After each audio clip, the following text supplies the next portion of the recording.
Merlin Olsen's husband of many years, Dave Carlson, suffers amnesia after a car accident, mistaking his first love for his wife. Dave forgot that he gained weight to become a 300-pound obese man to save Merlin. He also forgot to confront Merlin's beastly adoptive father and die together in a fire. He forgot that after his release from prison, he discovered she was penniless and forced himself to become Mr. Carlson. Dave allowed his first love into their home, treating Merlin and her son like a monster. She struggles to hold on, hoping for the day he regained his memory. However, after being raped, she overheard him on the phone with a friend. If I had met Merlin first, perhaps Lily Franco would be the one I used as practice for marriage now. But Lily is back. The position of Mrs. Carlson must be hers. I should have pretended to be a thug. That way she would have learned her lesson. Merlin watched him slam the door on her, and her eyes suddenly welled up. She had no intention of putting up with a man like this anymore. Turning away, she went downstairs and started the car. Her child was waiting for her at home. The car slowly started moving. The cold night wind rushed in through the car window. This was the first time she hadn't disturbed Dave's good time since she learned he was faking amnesia, yet he had someone deliberately rear-end her car. Does it feel good to bully someone, Merlin? Lily was so scared until she couldn't sleep all night. Are you satisfied now? He grabbed her by the back of her collar and slammed her against the smoking hood of the car. Even if you misunderstand me as your husband, you shouldn't have driven Lily to such a desperate situation. She just returned to the country all alone and helpless. You're still torturing her like this. Are you trying to kill her?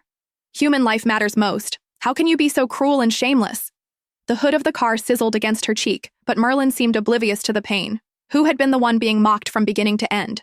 And who was being intimidated now? Was she just supposed to obediently wait to die, without even the right to fight back? At this moment, Merlin finally answered her grandmother's question in her heart. Because Dave no longer loved her. He had risked his life to donate bone marrow for her, served time in jail, and even gone to sea.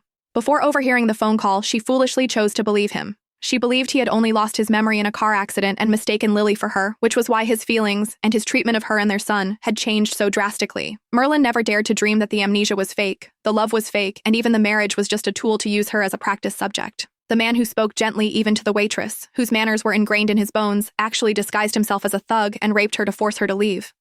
Thinking you're my husband. That's right. All these years it was just wishful thinking on her part, just a pathetic joke. She laughed, but unlike her usual gentle laughter, it revealed a calmer and more clear-headed side.